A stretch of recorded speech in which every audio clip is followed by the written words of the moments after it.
In a world where plundering overlords have run amok, the exploited masses turned to one man to save them. They ruined his state, and now somewhere, somehow, someone's gonna pay. Unfortunately, the fantasy ends there.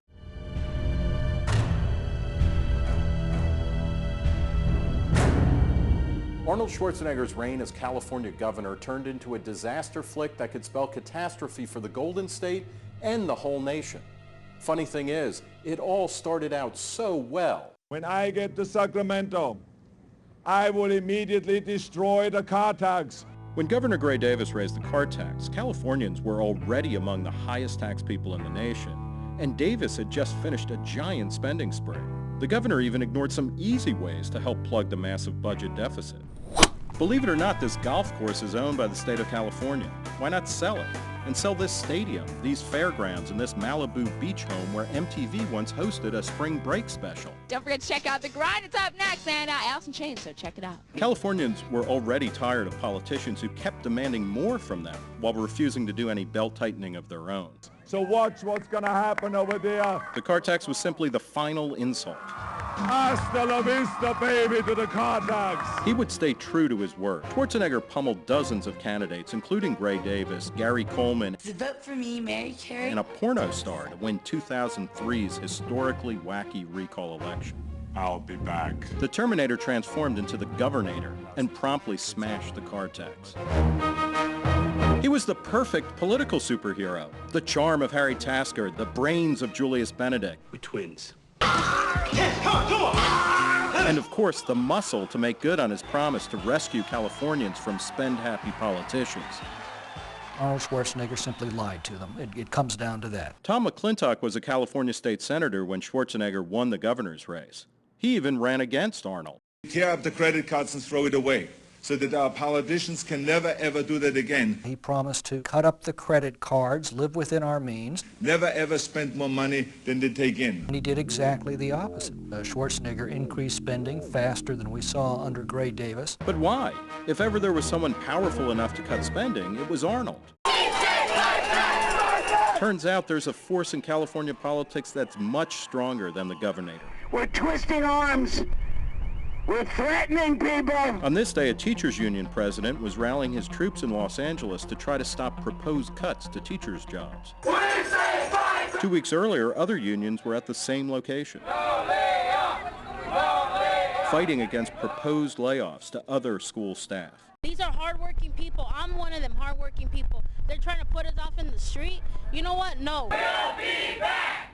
We'll be back! Don't let the Terminator catchphase fool you. They're not fans of Schwarzenegger. What an idiot!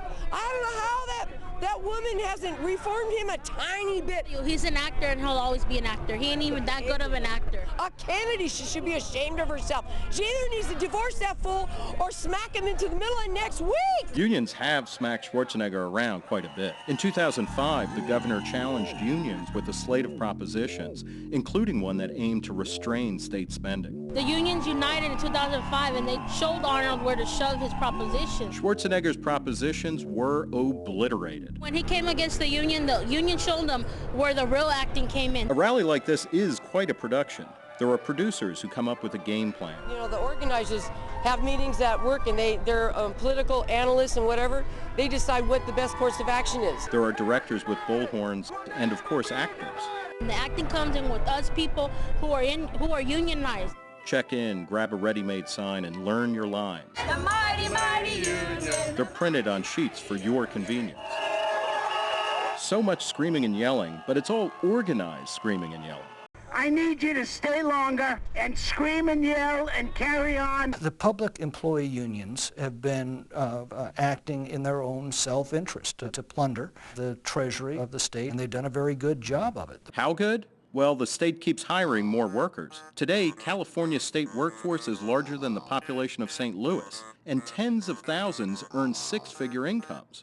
Maybe you're surprised at the union's success. Fully fund education! After all, it seems like their programs are always getting cut. Education funding has been getting cut left and right. What's been happening to education funding in recent years? It's been cut. Well, that's propaganda. The spending for education has been steadily increasing, despite the fact that for at least the last 3 years, the student population in the state's been in decline. California spends quite a bit on teachers. They're the highest paid in the nation, and overall state spending has exploded under Schwarzenegger. But that's just what governments do.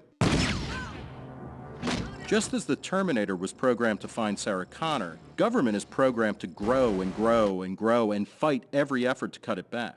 Why is that? Because government concentrates its benefits and diffuses the costs. Here's what he means. Say California politicians are considering a $500 million bill to give raises to state workers. It's a lot of money, but since the total cost is spread across so many taxpayers, you, as an individual taxpayer, only have to pay a tiny amount, say 5 cents. The taxpayer is getting dinged for the 5 cents, really has no serious motivation to go out and get active. Would you spend all day protesting over a lousy 5 cents? And that's why government almost always grows bigger. Whenever there's a proposal that would boost spending, the group that would benefit mounts an organized effort to fight for it. Meanwhile, taxpayers just shrug at the added nickel. But as all of those nickels begin to accumulate and begin to drag down the economy, people begin to sense that the society is seriously off track. Put yourself in the shoes of a politician who's up for re-election. Even if you think the state spends too much, would you really want to oppose these people? Keep on opposing, because you know what? We're going to come after you next, one step at a time. Far better to have this highly organized production on your side, contributing to your campaign with money and volunteers. We volunteer our butts off. We telephone bank.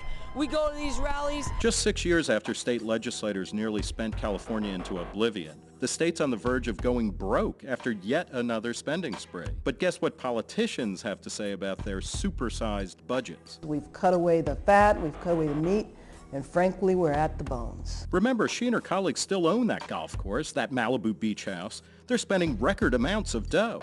So what's with all the talk about cuts? Cuts are going to be made. The only question is whether those cuts are made in family budgets through higher taxes or they're made in government budgets through lower spending. So guess who was forced to do the belt tightening? Governor Schwarzenegger is proposing a huge tax hike to help close a growing hole in the state budget. Sacramento politicians passed the tax hike in February 2009, squeezing another $1,100 from the average family. McClintock says it's inevitable that spending binges lead to tax hikes. Spending can only be done by extracting money from the economy. It's either done by taxation or it's done by borrowing, which ultimately has to be repaid by taxation. In 2008, State Senator McClintock became U.S. Congressman McClintock. When the newly minted representative arrived in Washington, Republicans were still hungover from their record spending binge. Then Democrats took over and quickly tried to outdo the GOP. McClintock worries that the Golden State offers a preview of coming attractions for a real-life disaster flick that's headed for our country. I think if you want to know where our country is heading under Barack Obama, you only need to look to California. Years of unsustainable spending, followed by heavy taxes and regulations, has destroyed California's economy. Pay us now! Pay us now! Whether in Sacramento or Washington, unions fight to direct more tax dollars to themselves.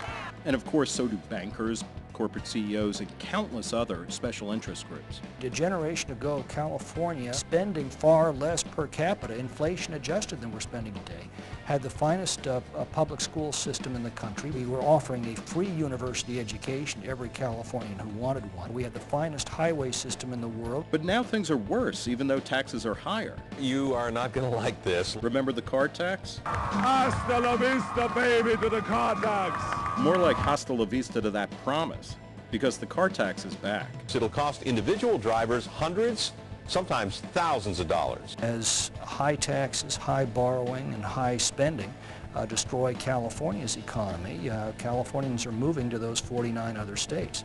If we allow the same policies to destroy our country, where are we going to go? Good question. Congressman McClintock does think we can turn things around, and here's hoping he's right. But if a powerful force of nature like Arnold Schwarzenegger gets so bludgeoned by big government, what hope do mere mortals have?